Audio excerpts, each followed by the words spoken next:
बिस्मिल्लाहिर्रहमानिर्रहीम, अस्सलाम वालेकुम। प्रोग्राम मुकाबिल के साथ इस्लामाबाद स्टूडियो से मैं हूं सरवत वलीम। रऊफ क्लासरा, आमिर मतीन स्टूडियोज में हमारे साथ ही मौजूद हैं।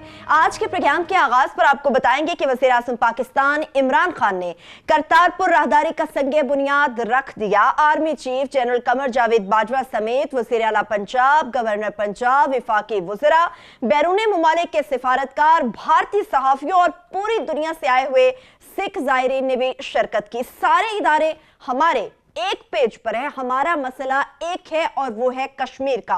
आज के दौर में इंसान चांद पर पहुंच चुका है, क्या हम अपना एक मसला हल नहीं कर सकते? मैं यकीन दिलाता हूं कि अगर इरादा हो तो ये मसला कश्मीर भी हल हो सकता है। इमरान खान साहब का तकरीब से खिताब, मगर अहम सवाल ये है कि क्या वाकई ये पाकिस्तान और भारत के दरमियान एक बड़ा ब्रेक थ्रू है? इस पर डिटेल से बात करेंगे। प्रोग्राम के जब दूसरे हिस्से की जानिब बढ़ेंगे तो आपको बताएंगे कि नैब अलीमा खान की जायदाद की छानबीन भी करे। कौम जानना चाहती है कि अलीमा खान की जायदाद की मनी ट्रेल आखिर है क्या। नवाज शरीफ साहब ने नैब से वज़ीर आज़म इमरान खान की हमशीरा अलीमा खान की जायदाद की छानबीन का बड़ा मुतालिबा कर दिया। दूसरी जानिब चीफ जस्टिस ऑफ पाकिस्तान मियां साकिब निसार ने अलीमा खान की दुबई जायदाद के हवाले से सुप्रीम कोर्ट में उन्हें तलब कर लिया। प्रोग्राम के जब आखिरी हिस्से की जानिब बढ़ेंगे तो आपको बताएंगे कि तहरीक इंसाफ हुकूमत का ईमानदार पुलिस अफसरान के खिलाफ क्रैकडाउन जारी। डीपीओ सियालकोट अब्दुल गफ्फार कैसरानी को वज़ीर आला पंजाब उस्मान बुज़दार के हुक्म पर ओहदे से हटा दिया गया। डीसीओ सियालकोट ताहिर वट्टू को भी तब्दील कर दिया गया। सियालकोट में अफसरान की अचानक तब्दीली की क्या वजह है और क्या वज़ीर आला पंजाब उस्मान बुज़दार भी शहबाज शरीफ की मॉडल को अब फॉलो कर रहे हैं? इस पर मुकम्मल डिटेल के साथ, तफसील के साथ बात करेंगे। सबसे पहले यकीनी तौर पे बड़ी खुशाइंद बात है कि आज संगे बुनियाद रख दिया गया करतारपुर राहदारी के हवाले से, मगर आमिर साहब कई खदशात, आप पिछले 2-3 दिन से कई खदशात का भी इजहार कर चुके हैं। क्या समझते हैं कि वाकई दोनों ममालिक के दरमियान ये राहदारी का जो मंसूबा संगे बुनियाद है एक ब्रेक थ्रू साबित हो सकेगा? ये बड़े सवालिया निशान है और ये खुशाइन डिपेंड करता है कि किसके पर्सपेक्टिव से आप देख रहे हैं। पहले तो ये है कि आज जो वहाँ पे माहौल बना और वो बड़ा एक बड़ा रूह परवर था, लोगों की आंखों में आंसू थे। वो एक बड़ा रूहानी एक्सपीरियंस था कि इमरान खान प्राइम मिनिस्टर ने, हम भी कहते रहे, उन्होंने भी कहा कि इस तरह ही है कि मदीने में मुसलमान जब कोई जाता है दूर से देखता है और जब वो जाता है तो उनकी वही फीलिंग थी। तो बड़ा इमोशनल एक्सपीरियंस था। इमरान खान साहब ने और सिद्धू ने, और तकरीरें भी बड़ी ज़बरदस्त थी मुकाबले पे। आज तो वो तकरीरें थी और लाइव टीवी पे देखी गई, यहाँ नहीं देखी गई, इंडिया में भी देखी गई, ख़ास तौर पे पंजाब में, इंडियन पंजाब में देखी गई, फिर कनाडा में, क्योंकि अभी यूके के बाद कनाडा में वैंकूवर जो ब्रिटिश कोलंबिया है वहाँ पे सिख प्रीमियर भी, एक प्राइम मिनिस्टर भी उनके हो चुके हुए हैं। तो उनके सबसे अमीर और ताकतवर लोग कनाडा में हैं। सो दुनिया भर में सिखों के मतलब है कि दुनिया भर में सिख पाए जाते हैं। सारी दुनिया में ये देखा गया है सिख कम्युनिटी के हवाले से। तो ये इवेंट वो बहुत बड़ा था और ये सिर्फ हमें तो पॉलिटिकल लीडर्स को उनको पहचान रहे थे, वहाँ पे उनके सिख पंथ, उनके जो स्पिरिचुअल जो रूहानी पेशवा हैं, पंथ के जो गुरुज हैं, वो पहली दफ़ा आए थे और उनको मौका मिला था करतारपुर साहब जहाँ पे उनके नबी दफन है उसके दर्शन करने का। तो उनका एक ख़ास तौर पे एक्सपीरियंस था। हमने तो टीवी पे जो देखा उसके बाद भी वो सिलसिला जारी रहा, वहाँ दुआ का सिलसिला, इबादत का सिलसिला वो इतना था। तो इंडिया से हमारे जर्नलिस्ट दोस्त कुछ आए हुए हैं, तो मेरी उनसे बात हो रही थी, उन्होंने कहा वो बाद में इस तरह का माहौल बन गया था कि ये लग रहा था यहाँ पे कि जहाँ तक तो पंजाब का ताल्लुक है, इंडियन पंजाब का और पाकिस्तानी पंजाब का और पाकिस्तान का, ये मसला तो हल हो गया है। कि वहाँ तो लग रहा था, और पूरी दुनिया में जो चैनल्स हैं पंजाबी चैनल्स, उनके ऊपर ये लग रहा था कि सिख और पाकिस्तान तो जो है ना, इमरान खान ने बात की कि पाकिस्तान के सारे इदारे एक पेज पे हैं, मगर सिख इंडिया के हों चाहे कहीं के भी हों और पाकिस्तान जो है वो भी एक पेज पे आ गए हैं। मगर वहाँ पे तो ये लग रहा था कि इंडिया पाकिस्तान का मसला ही हल हो गया। इस तरह की तकरीरें हो रही थी। इमरान खान ने अपना जो विजन दिया और जो हम भी बात करते रहते हैं कि जो है जर्मनी और फ्रांस जो है, क्लास साहब का ये बड़ा फेवरेट आर्गूमेंट है कि ये इकट्ठे हो सकते हैं तो हम क्यों नहीं हो सकते हैं। तो बड़ी दिलेरी से बात की इमरान खान ने। उन्होंने जो सारा आर्गूमेंट किया, कुछ लोग डर के, वो जो ये था आर्गूमेंट कि क्रिकेटर और पॉलिटिशियन दो किस्म के होते हैं, तो वो बेसिकली मोदी साहब को कह रहे थे कि हम तो एक पेज पे भी हैं और हम फ्रंट फुट पे खेलने वाले हैं, आप किधर हैं, आप किधर खड़े, अपनी ये पोजीशन कहा वाजे नहीं मगर करके। इम्प्लाई करके उन्होंने ये गेंद जो है इंडियन साइड पे फेंक दिया। मगर यहाँ से तो बड़े पॉजिटिव मुस्बत मैसेज आ रहे थे और बड़ा डिफरेंट माहौल था, मगर जो दिल्ली से मैसेज आ रहे थे वो बिल्कुल डिफरेंट आ रहे वो थे opposite थे। कि वहाँ पे सुषमा स्वराज ने खास तौर पे आज ही 3 साल से सार्क जो है वर्चुअली नॉन फंक्शनल हो गया है, क्योंकि पाकिस्तान ने उसको होस्ट करना है। जब तक पाकिस्तान होस्ट नहीं करेगा आगे नहीं चलेगा। तो वो 10-15 साल का जो सिलसिला चल रहा था वो रुक गया है। तीसरे साल उन्होंने आज के दिन ही चुना और उन्होंने इनकार कर दिया कि हम वहाँ पे नहीं भेज रहे हैं। और एक दूसरा उन्होंने बड़ी सख्त बात की, उन्होंने कहा ये जो करतारपुर कॉरिडोर है इसका पाकिस्तान और इंडिया के बायलैटरल ताल्लुकात से और दोबारा पीस प्रोसेस से बातचीत, मुज़ाकरात। कोई ताल्लुक नहीं है।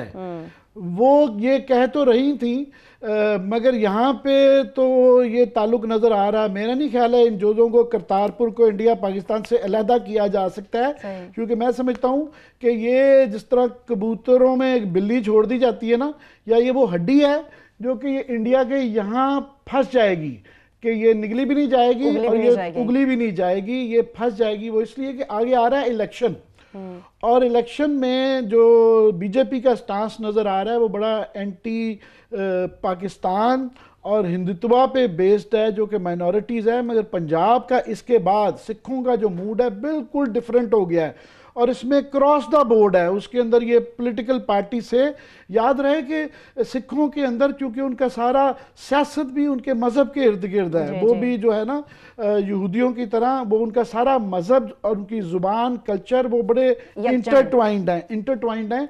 तो उनके यहाँ ये चीज़ जो है ना, और ये स्पिरिचुअल जो शुरमनी प्रबंधक कमेटी जो है ना वो सारी यहाँ पे आई थी, और वो मैटर करती है बहुत ज़्यादा।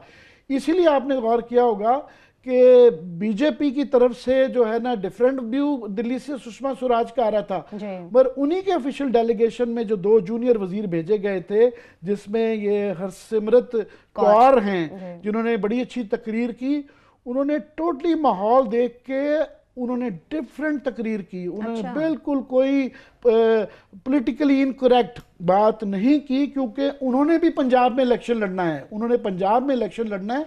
तो सिद्धू और वो ये मुखालिफ हैं। याद रहे कि वो हैं बहू प्रकाश सिंह बादल की, और उनके हस्बैंड जो है सुखबीर बादल जो है वो डिप्टी चीफ मिनिस्टर थे पिछली गवर्नमेंट में। ये जो कांग्रेस की से पहले जो गवर्नमेंट थी वहाँ पे वो बीजेपी की और अकाली दल की कोलिशन गवर्नमेंट थी, वो उस पार्टी से हैं। मगर उन्होंने सिद्धू की तकरीर के बाद वो वैसे आपस में एक दूसरे के मुखालिफ हैं, मगर दोनों एक पेज पे नजर आए, क्योंकि उनको पंजाब का मूड, पॉलिटिकल मूड और मजहबी मूड और रूहानी मूड नजर आ रहा था कि करतारपुर साहब पे जाके अगर ये डिवीजन की गई और वो किया गया तो वहां पे एक रिवोल्ट हो जाएगा।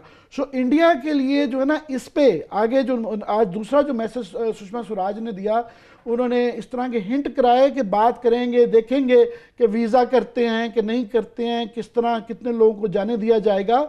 तो वो दिल्ली ने नज़र आ रहा है कि जो हमने तो कह दिया कि हम 2-4 माह में सड़क बना देंगे और अगले साल तक वो पूरा बना देंगे, होटल भी होगा।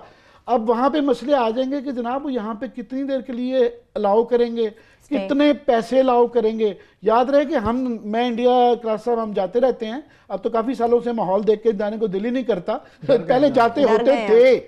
तो उनके यहाँ पहले ही बड़ी बदतमीजी की जाती है। उनका जो हमारा वागा पे मुझे कहने दें स्टाफ पोलाइट होता है, उनके हमारे एक दफ़ा मुझे जाने का इत्तेफाक, पाकिस्तानी के पार्लियामेंटेरियंस थे, उसमें याज अमीर थे, उसमें साहब मक्सी थे, हैदर रिजवी थे, ये सारे थे।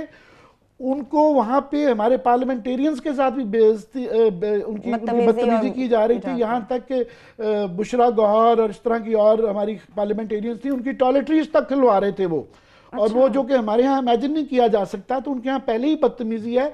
तो ये अब रोड़े लटकाएगी दिल्ली वाले या बीजेपी वाले लटकाएंगे तो पंजाब में मुसीबत पड़ेगी, क्योंकि वो ज़्यादा से ज़्यादा आना चाहेंगे और वो चाहेंगे ये चीज़ ओपन अप हो, तो रेसिस्टेंस आएगी। तो इंडिया और इंडियन पंजाब के अंदर जो है ना ये एक दरार ऑलरेडी पड़ गई है, क्योंकि वो बहुत आगे आज नज़र आ रहा था उनका मूड। और ये सिर्फ वहाँ का मूड नहीं था, आज के मैं अखबार पढ़ रहा था इंडिया के, पंजाब के अखबार और दिल्ली के मीडिया जो है, जो मेन स्ट्रीम मीडिया है, उसके भी बिल्कुल डिफरेंट है। वो नुक्स ढूंढ रहे थे और वो पॉजिटिव खेल रहे थे। सो ये वहाँ की पंजाब की पॉलिटिक्स, नेक्स्ट जो पंजाब का इलेक्शन होगा ये सबसे बड़ा इशू होगा। करतारपुर का और हर कोई क्रेडिट मुकाबले पे ले रहा होगा, वहाँ ऑलरेडी लेना शुरू हो गई है वहाँ की अपोजिशन भी और गवर्नमेंट भी, जो पंजाब के अंदर गवर्नमेंट है कि ये हमने करवाया है। तो ये एक मैं समझता हूँ आइंदा आने वाले दिनों में ये मसला रहेगा कि ये पाकिस्तान ने पता नहीं, शायद मैं तो इसको क्लास साहब सही पॉइंट आउट कर रहे थे, मैं तो इसको एक अखलाकी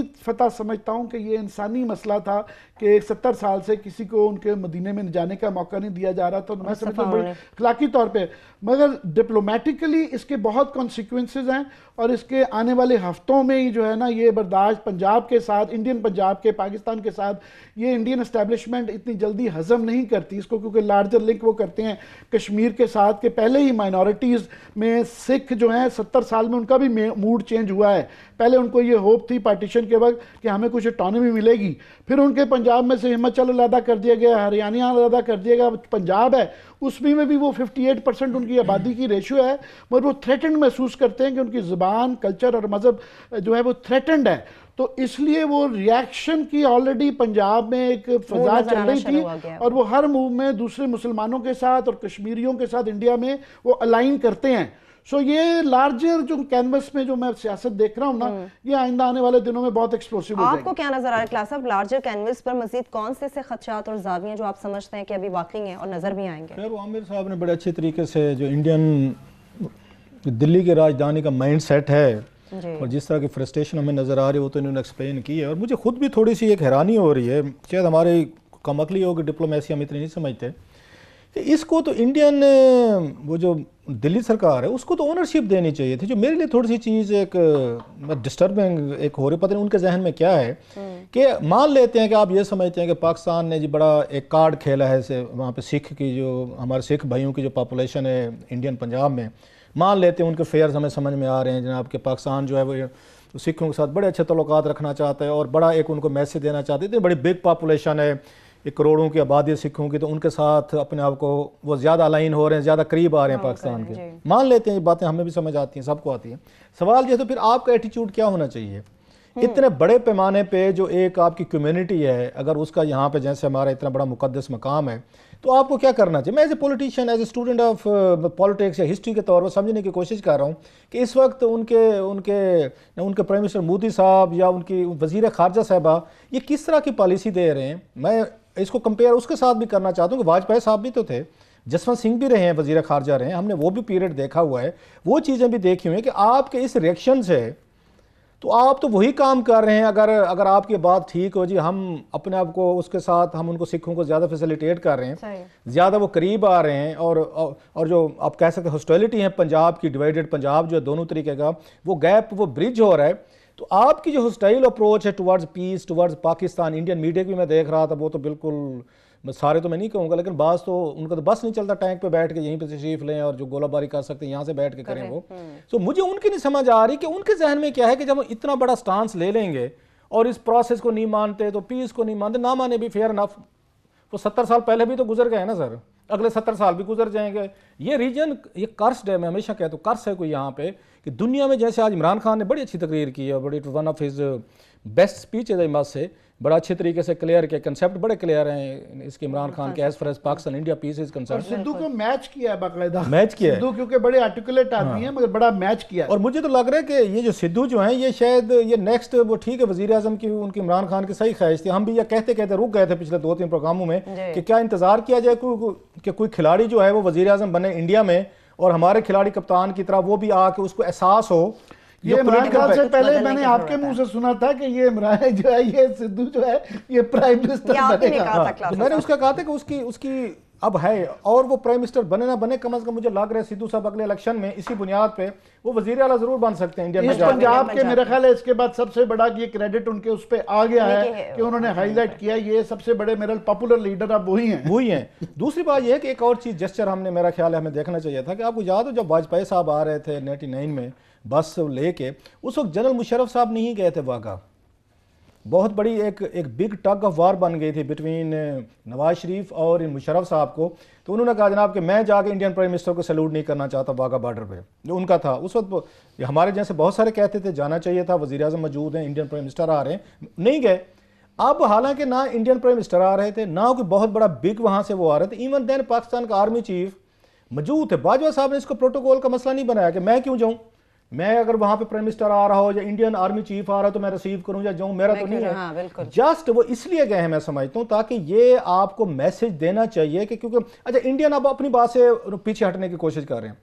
वो पहले ये कहते थे कि जनाब पाकिस्तान आर्मी इंडिया के साथ पीस में सीरियस नहीं है। आर्मी जनरल जो होता है वो हमेशा पॉलिटिकल हुकूमत को वो करता है, आगे डिस्टेबलाइज करता है कि आप इंडिया के साथ तल्लुकात क्यों बहाल करना चाहते हैं, वो चाहे बेनजीर भुट्टो साहब हूं या नवाज शरीफ हूं। अब उनको इस बात पे मसला हो रहा है कि ना कॉरिडोर का क्रेडिट भी ले रहे थे कि ये तो हमारी मूव थी जो पाकिस्तान ने। मैं कहता हूं सर वो ले लें, मैं और बात करूं भाई, आप ले लें, ओनरशिप तो देना, मैं और बात कह रहा हूं। ये क्रेडिट मैं चलो जाती तौर पर पूरे पाकिस्तान से अपनी हाथ जात की हद तक ये क्रेडिट जी मैं देने को तैयार हूं जी उनको, मोदी साहब को और उनको। चलो जी आपने किया है, ओनरशिप तो दें। एक तरफ आप कहते हैं हम इसको मानते नहीं है, पीस प्रोसेस वो कहते हैं हमारे नजदीक मैटर नहीं करता, फेयर एनफ। जैसे मैंने कहा 70 साल ये भी गुजर गए, अगले 70 साल भी गुजर जाएंगे, उससे अगले भी इसी तरीके से गुजर जाएंगे। ये हमें आप कह सकते इस खित्ते की इसकी बदकिस्मती और लीडरशिप का हमें एहसास है कि इस काबिल नहीं है कि छोटे मोटे मसले जो है ना, जैसे इमरान खान ने आज कहा है कश्मीरी मसला है ना, आप जो दुनिया के इतने बड़े ज़हीन लोग हैं, काबिल हैं, तो अपनी काबिलियत को इस्तेमाल करें ना। ये पूरे दुनिया के तो छोड़ें, 2 अरब लोगों को हॉस्टेज किया हुआ है एक मसले कश्मीर ने। आप बड़े समझदार हैं दिल्ली वाले, हम बहुत ज्यादा अपने को अक्लमंद समझते हैं, तो हजूर बैठ के किसी दिन इसको हल करके हमें दिखा दें।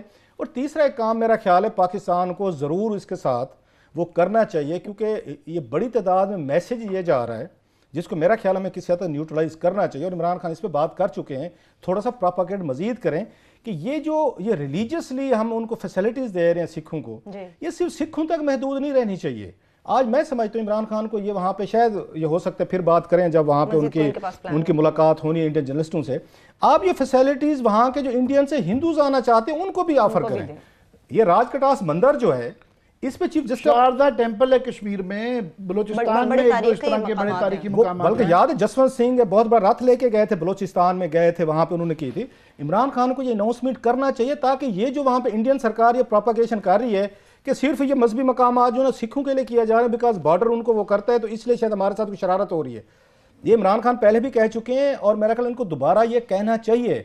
राजकटास मंदिर में सुप्रीम कोर्ट ऑफ पाकिस्तान ने कितनी प्रोसीडिंग की है, पूरा 1-1.5 साल की हैं, और चीफ जस्टिस साहब ने आपको याद होगा ऑर्डर किए हैं कि ये जो आपका मतरूका वक्फ बोर्ड है, आपका इवाक्यू ट्रस्ट, इसका चेयरमैन जो है उन्होंने कहा ये किसी मिनॉरिटी से लगाया जाए, हिंदू को लगाया जाए, सिख को लगाया जाए। मैं कहा रमेश कमाल पता नहीं किसका नाम भी चल रहा था। अभी मैं समझता हूँ हुकूमत पाकिस्तान को राजकटास मंदिर का जो ये कंट्रोल है वो पाकिस्तानी हिंदूज के हवाले करना चाहिए। जैसे चीफ जस्टिस साहब ने कहा है कि आप इवाक्यू बोर्ड ट्रस्ट को दें, ये अनाउंसमेंट हमें करना चाहिए कि जनाब वहां इंडिया से कोई हिंदूज आने चाहते हैं उनके लिए वीजा ईज करें, आप जो रिलीजियसली तौर पर आना चाहते हैं, आप बुद्धिस्ट को करना चाहिए, सिखों को करना चाहिए, ताकि ये जो प्रोपेगेशन जा रही है अक्रॉस द बोर्ड जाएगा। हूसोएवर वांट्स टू कम अपना आते हैं रिलीजियसली तौर पर, हमें भी उसका टूरिज्म का फायदा है, कोई डॉलर हमें भी मिल जाएंगे, हमारी इकॉनमी भी थोड़ी सी बेहतर होगी। अच्छा इंडियन वहां से हिंदूज आएंगे तो वो उनको भी पता चलेगा कि हजूर इस मुल्क में नॉर्मल लोग रहते हैं, वो हर किसी के हाथ में ना ग्रेनेड है, ना बम है, ना तोप है, जो उनका जहन बन गया है। और पाकिस्तान एक बड़ा नॉर्मल मुल्क है, बड़ा फ्रेंडली मुल्क है। सो ये पॉलिसी मेरा ख्याल है इनको देने की जरूरत है। और लास्टली वी मस्ट अप्रिशिएट कि इमरान खान की बड़ी अच्छी तकरीर थी, जनरल बाजवा का बड़ा अच्छा इनिशिएटिव था कि खुद गए हैं। वक्फा आपने लेना है तो उसके बाद जनरल बाजवा के आर्मी चीफ के मुतालिक मैं बात करना बिल्कुल, आर्मी चीफ पाकिस्तान के उनसे मुतालिक बात होगी, मगर एक छोटी सी ब्रेक के बाद इसके साथ साथ ये भी जानने की कोशिश करेंगे कि नवाज शरीफ ने नैब से prime minister of Pakistan Imran Khan की हमशीरा अलीमा खान, उनकी भी दुबई में मौजूद जायदाद की छानबीन का मुतालबा कर दिया। इसकी डिटेल भी आपके साथ शेयर करेंगे, हमारे साथ रहिए।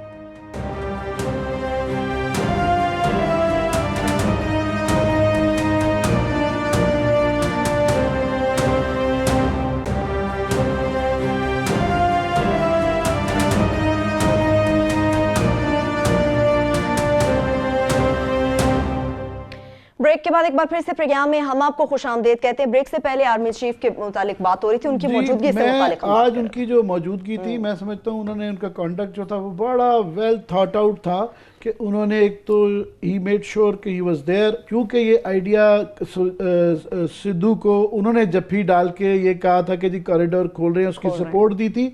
इसलिए दूसरा ऑफ कोर्स ये बॉर्डर पे है और सिक्योरिटी मसला था, तो उनका वहाँ आर्मी का कंट्रोल है, तो इसलिए भी उनकी प्रेजेंस। दूसरा तीसरा मेरा ख्याल सबसे अहम यह है कि ये भी मैसेज देना चाह रहे थे कि प्राइम मिनिस्टर ने इमरान खान की इस इनिशिएटिव के पीछे आर्मी बैक कर रही है। मगर बिल्कुल जितना अरसा उनको रहना चाहिए था उस फंक्शन में, जब पॉलिटिकल तकरीरें शुरू हुई तो वो फिर उसमें से निकल गए। दूसरा, उन्होंने एक बड़ा दरमियान में, शायद ये यहाँ पे वीडियो में आप देखेंगे कि वो प्राइम मिनिस्टर ने उनको साथ खड़ा किया हुआ था, तो वो एक आज केमिस्ट्री एक नज़र आई कि नवाज शरीफ के दौर में यही प्रॉब्लम रहती थी कि ये देखी जाती थी कि जी बॉडी मूवमेंट, बॉडी लैंग्वेज की कौन किसके साथ इधर बैठा है या उधर बैठा है। आज प्राइम मिनिस्टर भी बड़े कंफर्टेबल थे, वो भी बड़े कंफर्टेबल थे, उन्होंने साथ खड़ा किया हुआ था।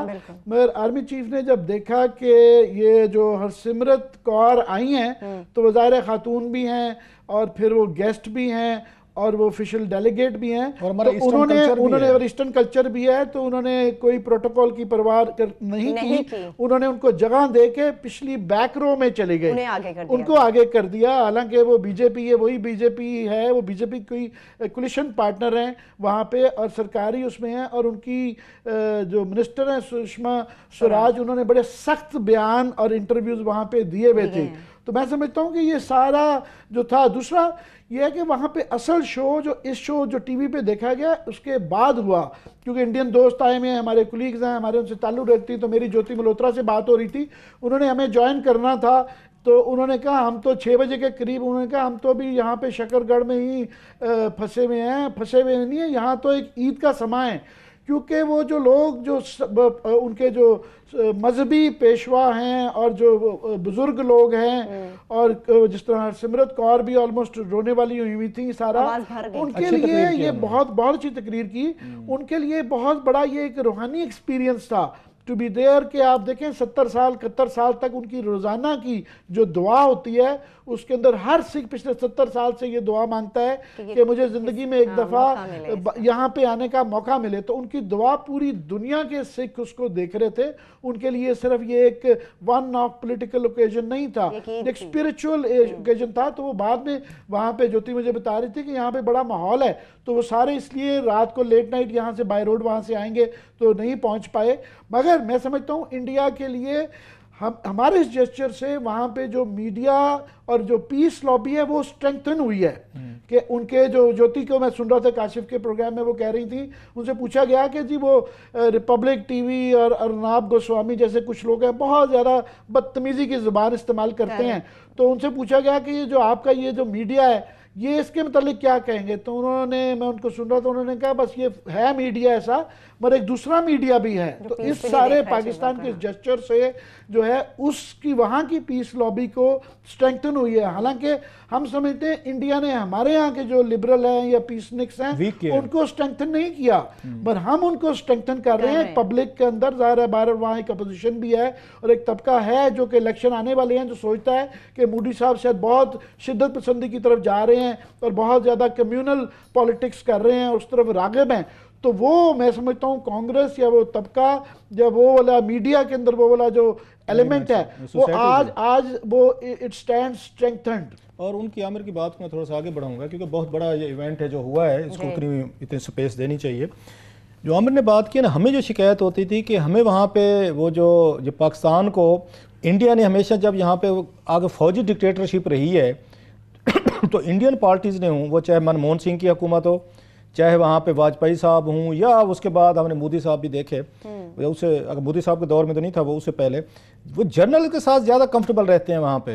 इंडियन पॉलिटिशियंस हैं, वेल वो ये समझते थे कि सारी पावर पिंडी में है। ठीक है भाई, उनके वहाँ पे वो भी कहते थे, हमने तकरीरें भी सुनी थी उनकी पार्लियामेंट में कि हमें नहीं पता चलता कि हम पिंडी वालों से बात करें या इस्लामाबाद वालों से बात करें। अब जब पिंडी और इस्लामाबाद एक हो गए तो अब साफ ज़रा उनके लिए मसाइल पैदा हो रहे हैं कि ये एक क्यों हो रहे हैं। इंडिया को सूट करता है, मेरा यह ख्याल है, उनको तो इस पे थोड़ा खुश होना चाहिए कि चलें पाकिस्तानी पॉलिटिकल लीडरशिप जो है वो कैसे, आर्मी उनके पीछे आ रही है, उनको बैक कर रही है इनिशिएटिव पे, और उनको कोई प्रॉब्लम यहाँ पे नहीं हो रहे, वो उसके उलट जा रहे हैं। हालांकि अगर चाहते, मैं समझता हूँ ये उनकी खैर हिकमत अमली है, वो बेहतर जानते होंगे वहाँ पे, ये उसमें नरेंद्र मोदी साहब या उनके सुषमा स्वराज साहबा, इनको तो ओनरशिप दे के उल्टा इस पीस का क्रेडिट लेना चाहिए था यहाँ तक, ताकि ये जो इतनी बड़ी तादाद में सिख बिरादरी है, सिख वोट है आपका या आपके दो भी हैं, वो तो आप उससे डिस्टेंस ना करें।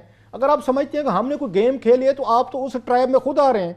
हम तो फिर चाहते थे अगर हमारी ये साजिश है बकौल आपके, तो फिर उस साजिश को कामयाब आप खुद कर रहे हैं, दिल्ली सरकार खुद कर रही है, ये कह के कि जनाब हम इसका हिस्सा भी नहीं है, मानते भी नहीं है, दहशतगर्द हैं, बला बला जो भी हम पे इल्जामात लगा रहे हैं, तो then you are playing in our hands. तो फिर तो हमारी स्ट्रेटजी यही थी, और आप अल्लाह के फजल से एज इट इज आके आपने जंप लगाया है और उसी में कूद गए हैं। मैं बल्कि उनके देख रहा, ट्वीट्स देख रहा, शेखर गुप्ता साहब बड़े अच्छा, उनका जर्नलिस्ट इंडिया के अगेन बड़े सेन भी वॉयस हैं, बड़ा अच्छा लिखते हैं शेखर गुप्ता साहब। मैं खुद उनको पढ़ता रहता हूँ, उनके द वायर जो मेरा ख्याल वेबसाइट चलाते हैं। हालांकि थोड़ा सा क्रिटिकल होते हैं पाकिस्तान के। फेयर इनफ, इतना देना चाहिए रूम के, वो इंडिया बैठे हुए हैं, हम यहाँ पे बैठ के हम भी क्रिटिकल होते हैं, इतना मेरा ख्याल जर्नलिस्ट को स्पेस हमें देनी चाहिए दोनों मुल्कों के सम टाइम। Fair enough. आज उन्होंने बड़ा खूबसूरत ट्वीट किया, वहाँ से मैं देख रहा था। उन्होंने कहा मुझे समझ नहीं आ रही है दिल्ली सरकार किस साइड पे जा रही है, फिर हमें कहते हैं हम चिकनलेस हेड है, सॉरी हेडलेस चिकन। उसने कहा हमारे मिनिस्टर वहाँ पे गए हुए हैं, हमारे वहाँ पे हमने सारा कुछ किया हुआ है। फिर दिल्ली सरकार कहती है जी कि आपके जर्नल जो हैं वो जंग की धमकियां दे रहे हैं, ऑफिशियल डेलीगेशन भेज रहा है और उसको डिसोन कर रहे हैं। डिसोन कर, एक चीज कंफ्यूजन। दूसरा, मैं बरकत दास साहिबा को देख रहा था, उन्होंने बड़ी अच्छी यहाँ से की है। एक इनके सरदीप साहब हैं, और भी बहुत सारे राजदीप वो आए हुए, राजदीप साहब, वो सारे आए हुए जर्नलिस्ट आए हुए हैं। राजदीप आए हुए हैं, सिद्धार्थ आए हुए हैं, सुहासनी हैदर आई हुई हैं, उनकी टॉप जर्नलिस्ट आए हुए हैं जो सीनियर एलिमेंट्स आप कह लें वहाँ के। मैं फिर भी कहूँगा कि हमें उनको भी बुलाना चाहिए जो समझते हैं कि पाकिस्तान इंडिया के हर मसाइल की जिम्मेदार जो है ना, हमारा 1.5 अरब का मुल्क है, इतना बड़ा मुल्क है, वहाँ पे वो सारे वहाँ पे वो सुई जो गिर जाए ना, वो कहते हैं पाकिस्तानी जिम्मेदार है। लास्टली आपने जो बात की है, मेरा ख्याल इंडियन मीडिया से वो शायद वो स्किप कर गई चीज़ जो आपने अभी बयान किया, नहीं तो अब तक वहाँ कुरान मचा हुआ होना चाहिए था इंडियन टीवी पे। मैं फिर कहता हूँ सबकी नहीं बात कर रहे, चंद चैनल जो करते हैं, हमारे यहाँ भी चंद चैनल ये काम करते हैं अल्लाह के फजल से, उधर भी हैं इधर भी हैं 2-4। जो आपने बताया जनरल बाजवा साहब ने स्पेस दी है, पीछे हट गए उन्होंने, प्रोटोकॉल का इतने कॉन्शियसनेस नहीं थी वहाँ पे वो। हाँ बिल्कुल, मैं और बात कह रहा हूँ, यहाँ सिद्धू साहब के साथ उन्होंने मिल लिया था और जट 2 मिल रहे थे, जट्टू ने वो जफ्फी डाल दी, उन्होंने सिद्धू साहब को वहाँ पे अपने मुल्क का उन्होंने आपके वो करार दे दिया कि जनाब इतना बड़ा जुल्म हो गया। उन्होंने शायद वो देखा नहीं होगा, नहीं तो वो ये कहते ये भी कोई साजिश है कि जनरल बाजवा साहब ने एक हमारी वुमन मिनिस्टर को बीजेपी की कोलिशन पार्टनर जूनियर मिनिस्टर को ऑफिशियल डेलीगेशन को जो है जगह दे दी। ये अब तक मेरा ख्याल है, अब आपने बता दिया, मेरा ख्याल इंडियन चैनल हमारे दोस्त जो है ना वो वहां से फुटेज निकालें और जैसे वो दिखाते थे ना सिद्धू साहब की जफ्फी डालते हुए, वही दिखा के उस बेचारी कौर साहबा पे वो फिर स्टार्ट हो जाए बैशिंग करना कि पाकिस्तान के आर्मी जनरल ने आपको कैसे आगे कर दिया। इसके पीछे भी कोई ना कोई कहानी हो सकती है, कोई ना कोई हो सकता है, लेकिन मैं वही कहूँगा जनरल साहब ने अच्छा किया। ये रिवायात में ये होना चाहिए कि मेहमान थी, गेस्ट थे, उनको आगे आना चाहिए था। ये फिर वही लास्ट बात लास्ट चीज मैं ऐड सिर्फ कर दूं कि आज जो हरसिमरत कौर जब यहाँ आने से पहले कल वहाँ पे बाकायदा वो जो उसके प्लाक वहाँ लगाया जा रहा था, वहाँ प्लाक की तुक नहीं है कोई, इंडिया तो इसके अंदर इंडिया का तो कोई रोल नहीं है कि वो अलाउ कर रहे हैं, जेस्चर तो हम दे रहे हैं। यहाँ पे है कि पाकिस्तान उनको एक्सेस दे रहा है, बाकी ये बॉर्डर जिस तरह आपको कल कह रहा था बॉर्डर नहीं खुल रहा कि हमारे लोग तो नहीं जा रहे, ये हम एक्सेस राहदारी हम दे रहे हैं, तो यहाँ तो समझ आती है इनॉग्रेशन की।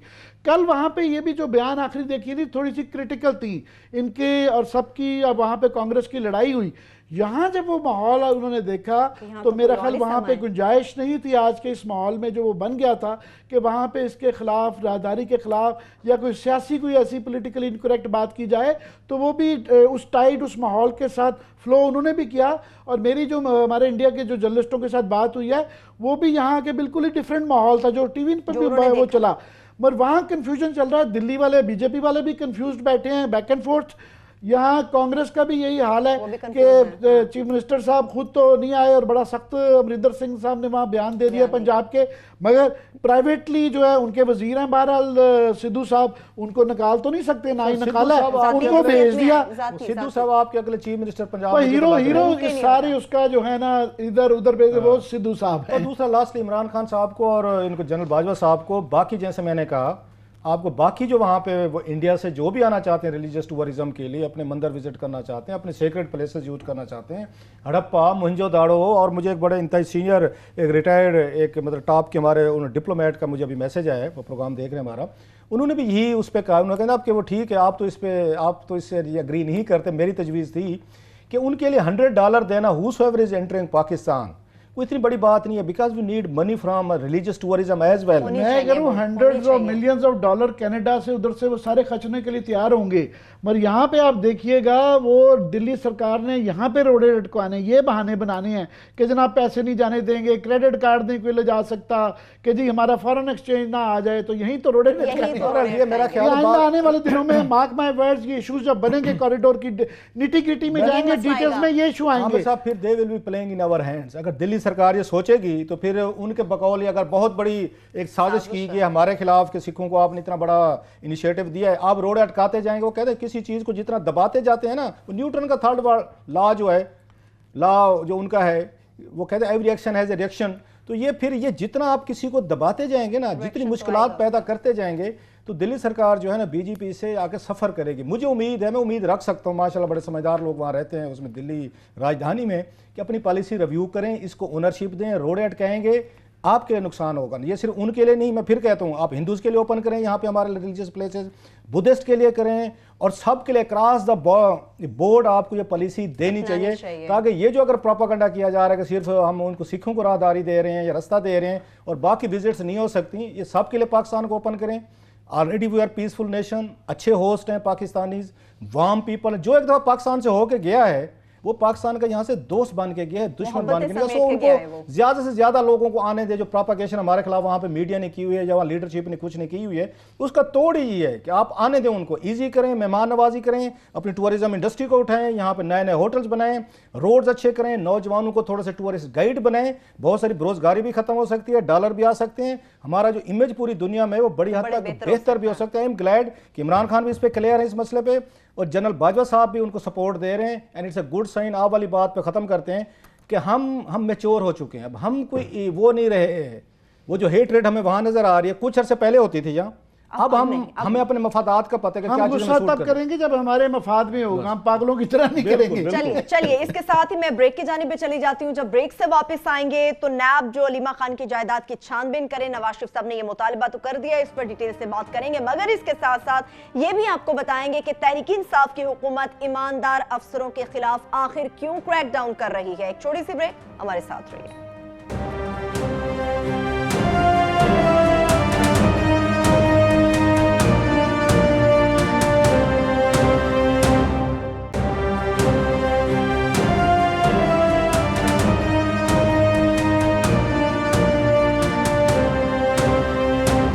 के बाद एक बार फिर से प्रोग्राम में हम आपको खुशामदीद कहेंगे। डीपीओ सियालकोट का क्या मामला है, इससे मुतालिक डिटेल आपके साथ शेयर करेंगे। मगर क्लासा साहब, ये जो अलीमा खान की जायदाद की छानबीन का मुतालबा नवाज शरीफ साहब ने कर दिया है कि नैब ये भी करे, तो अब क्या होगा? इसको भी बुलाया जाएगा? आपकी तरफ से ब्रेक की गई थी चीज़, आपको याद होगा, आप मेरी तरफ से हमने शो में वो टीम वर्क होता है, हम सब ने वो ब्रेक की थी स्टोरी जहाँ पे 3 साल पहले फॉलो अप करते रहे हैं।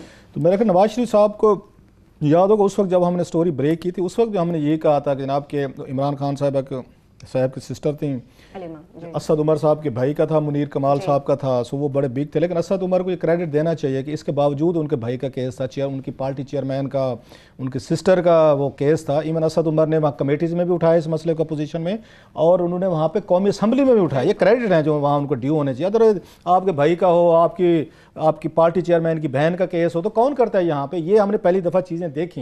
इमरान खान भी, मुझे याद, एक दफ़ा बयान दिया था उन्होंने जब हमने स्टोरी ब्रेक की थी, वहाँ का ठीक है जी, कानून के तहत कार्रवाई करें। अब ये सवाल है कि इनके लिए एक मसला है नवाज शरीफ साहब के लिए कि इमरान खान के इर्द गिर्द जो लोग हैं, अब आपको याद होगा उस वक्त भी आमिर कहते थे कि जब अलीम खान पे बातें आती थी, जहांगीर तरीन पे आती थी, दीगर लोगों पे, उस वक्त भी कहते थे कि आप अपने अपोनेंट्स को वो एक्सप्लोसिव मटेरियल फराहम कर रहे हैं जिसके ज़रिए वो आके इमरान खान पे अटैक करेंगे। उस वक्त भी ये मुझे याद है अमर मतीन कहते थे कि इनको आप ग्राउंड कर दें, कि आपको उनको कर देना चाहिए ताकि आपके मुखालफिन को मौके ना मिलें। अब इमरान खान के सिस्टर हैं, अब साफ ज़रा केस उसी तरह का बन रहा है, उन्होंने वो क्लेम भी कर लिया है, उन्होंने एमनेस्टी भी ले ली है। अच्छा, वो ये भी नहीं कह सकते कि इमरान खान के सिस्टर जो हैं जनाब के, इनका इमरान खान से कोई तल्लुक नहीं है। इमरान खान से तल्लुक को इसलिए भी है कि वो उस शौकत खानम की नंबर वगैरह की वो फंड रेजिंग करती हैं, क्वेश्चन वहाँ पे रेज होते हैं जो उनके अपोनेंट्स उठाते हैं, जो उनकी ट्रांसपेरेंसी का इशू आता है। फिर वो आपको याद होगा सलाब के दिनों में बहुत सारे पैसे उन्होंने वो किए थे, इकट्ठे किए थे, पुकार के जरिए किए थे। सो वो बहुत सारे क्वेश्चंस रेज होते हैं। अलीमा खान साहिबा को अगर उनकी जदाद जो है वो उनके लीगल ज़राए से ली है उन्होंने, उनके पास जैसे वो कहा जाता है रसीदें हैं, उनके पास जो उन्हें दुबई कैसे खरीदे, कैसे फंड है, मनी ट्रेल है, तो उनको देना चाहिए वो। तो अदरवाइज तो आने वाले दिनों में मुझे लग रहा है कि वो अलीमा खान की प्रॉपर्टीज़ का 2-3 जो भी हैं, उनको वो बिलियंस ऑफ रुपीज़ की प्रॉपर्टी लंदन के साथ जो डिफरेंट केस है वो उसके साथ इक्वेट कर देंगे, और जिसका इनके लिए मसले पैदा होंगे। लिहाजा चीफ जस्टिस साहब के लिए ये ठीक उन्होंने इनिशिएटिव लिया है कि फॉरेन करेंसी अकाउंट और फॉरेन प्रॉपर्टीज़ में केस चल रहा है, उसमें नोटिस दे के बुला लिया है। वी एक्सपेक्ट कि अलीमा खान साहिबा जो हैं वहाँ पे अपना मनी ट्रेल भी देंगी, अपने सोर्सेज ऑफ इनकम भी बताएंगी, अपने बिजनेस की डिटेल भी देंगी। नहीं देंगी तो मेरा ख्याल है इमरान खान साहब और उनकी पार्टी के लिए मुश्किल हो जाएगा। फिर एक ही ऑप्शन रहता है इमरान खान के लिए कि ओपनली और प्रेस रिलीज जारी करे Prime Minister office we have nothing to do with Aleema Khan Sahiba and let the law take its own course. Supreme Court जो भी करती है ना, साफ देन इट्स अ फाइनल। सही है, ठीक। वो ऑलरेडी आपके लिए बात है कि उन्होंने नवाज शरीफ साहब ने आज कहा है कि अरबों के, एक तो उन्होंने करोड़ों को अरबों में बना दिया और उन्होंने कहा जी वहाँ पे एक्शन नहीं ले रहा। मेरा ख्याल ये पीटीए के पास मौका आ गया कि इसको क्लैरिफाई कर दें।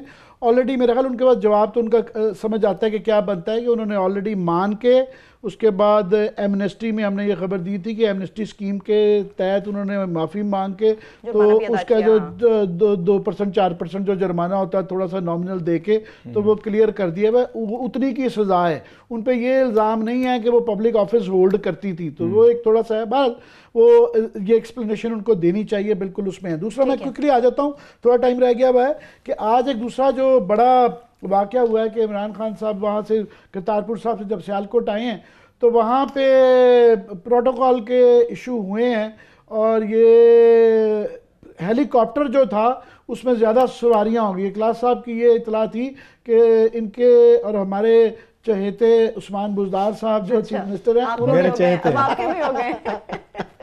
चहेते चीफ मिनिस्टर साहब ने हमारे फेवरेट हैं, वो उनकी एक प्रेजेंस है सारी देखी ना, उसमें वो कहीं नजर ही नहीं आए बेचारे। वो थे वहां पे और नहीं थे। हमें ऐसा ही बंदा चाहिए, ऐसा बंदा चाहिए। ये मैं प्रिसाइजली इमरान खान साहब को, जो उनका खटक साहब वाला परवेज खटक का एक्सपीरियंस था, उनको ऐसा ही बंदा चाहिए था। तो वो बिल्कुल थे भी और नहीं भी थे, पर जहाज में हेलीकॉप्टर में उन्होंने अपने बंदे कुछ बिठवा दिए जिसकी वजह से सिक्योरिटी थ्रेट हो गया। तो पायलट साहब को कहना पड़ गया कि जनाब ये आप जो है ना आईजी या कोई चीफ सेक्रेटरी साहब जो है इंजन पे बैठे हुए थे। अब देखना हेलीकॉप्टर में जाने का कितना शौक है कि वो इंजन में बैठे हुए। उन्होंने कहा जनाब ये इंजन पे ना यहाँ पे मैकेनिक साहब बैठते हैं, उनके बगैर ये हेलीकॉप्टर नहीं चलेगा, ये गिर भी सकता है, तो लिहाजा किसी को उतरना पड़ेगा। आईजी साहब को उतरना पड़ गया।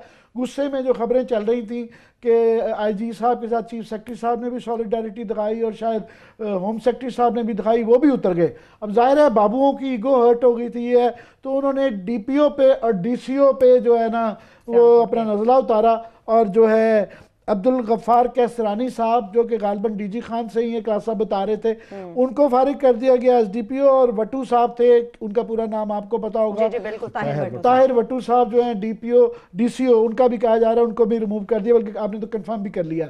तो अब ये है कि ये वो जो दास्तान चल रही थी रिजवान गोंदल से, जिसको अभी तक सबक बनाया हुआ पोस्टिंग नहीं दी, उसके बाद ये दास्तान आईजी इस्लामाबाद पे आई और ये अभी डीसी गुजरावाली साहब को एहसन गुज्जर साहब ने उनको भी जो निकलवा दिया। तो ये दास्तान का सिलसिला जारी है कि लोगों को विम्स के ऊपर शहबाज शरीफ जैसे करते थे फारिग, तो ये इस दफा चीफ मिनिस्टर ने तो नहीं किया, ये नीचे बाबुओं ने ही बाबुओं को फारिग कर दिया है। तो ये जो रूल ऑफ लॉ जो हमारे से वादे किए गए थे, रूल ऑफ लॉ फॉलो करेंगे, वो नहीं हो रहा। शहबाज शरीफ मॉडल ही है फिर क्लास। मैं थोड़ा सा इसको फर्दर आमिर साहब को इसको मैं जरा आगे लेके चलूँ। मैं हुआ ये है जो मुझे मेरे उन्होंने बताया है, इस स्टोरी तो चल रही थी जो हमने देखी है कि उनको हेलीकॉप्टर की वजह से वो किया गया कि सीटें नहीं थी। तो मैंने अपने उसी बंदे से पूछा, मैंने कहा मुझे ये बताएं जो वहाँ पे ये मौजूद था, मैं कि ये साथ आए थे ये चीफ सेक्रेटरी और आईजी साहब उसके वजीर आला के साथ हेलीकॉप्टर में। अकॉर्डिंग टू हिम वो जी उनके साथ आए थे। मैं कि फिर तो उनका जाना बनता था वापस, फिर तो बेचारे चीफ सेक्रेटरी और आईजी साहब ठीक नाराज़ हुए कि हम ऐसे साथ थे, तो अब यहाँ से हम सियालकोट से बाई रोड 4 घंटे 3 घंटे जितने भी लगते हैं लगा के क्यों जाएं, हेलीकॉप्टर तो 15 मिनट में पहुँच जाएगा। तो मैं कि कहाँ मसला हुआ है, फिर सीटें क्यों थी? उन्होंने कहा ये कहा, जो अकॉर्डिंग टू सोर्सेज बता रहे हैं कि चीफ मिनिस्टर ने अपने कोई बंदे कहे कि इनको बिठा दें। अब डीपीओ डीसीओ अगर रोकते तो चीफ मिनिस्टर ने फारिग कर देना था। नहीं रोका तो उन्होंने फारिग कर दिया। ऐड जो बंदे किए गए क्योंकि वहां से तो आए थे, अब वो तो ठीक जाके बैठ गए बेचारे, ये जो थे आईजी साहब थे या चीफ सेक्रेटरी साहब थे। लेकिन हमारे यहाँ एक है ना उसका सरेकी का एक बड़ा खूबसूरत मुहावरा, डट्ठा गड्ढा तू थे गुस्सा कुम्हार थे, कि गिरे आप खोते से गुस्सा कुम्हार पे निकाल रहे हैं क्योंकि उसका तो हो नहीं सकता। और भाई मेरे आपको आर्डर पूछना चाहिए चीफ उस मिनिस्टर साहब से, या चीफ मिनिस्टर साहब को पूछना चाहिए था कि मेरे चीफ सेक्रेटरी और मेरे आईजी साहब मेरे साथ आए तो किधर है, वो करना चाहिए था। अब आप उनका कुछ बिगाड़ नहीं सकते थे। अब वो ऐसे पावरफुल लोग थे जिनको हेलीकॉप्टर में इनकी सीटों में बिठाया गया है। सवाल इसमें 2 पैदा होते हैं। अगर आपने ये शहबाज शरीफ मॉडल रखना है, इनको किसी ने समझा दिया बुज़दार साहब को, सर जी लोग आपको सीरियस नहीं ले रहे, और सीरियस कैसे लेते जैसे शहबाज शरीफ को सीरियस लेते, वो कैसे लेते थे?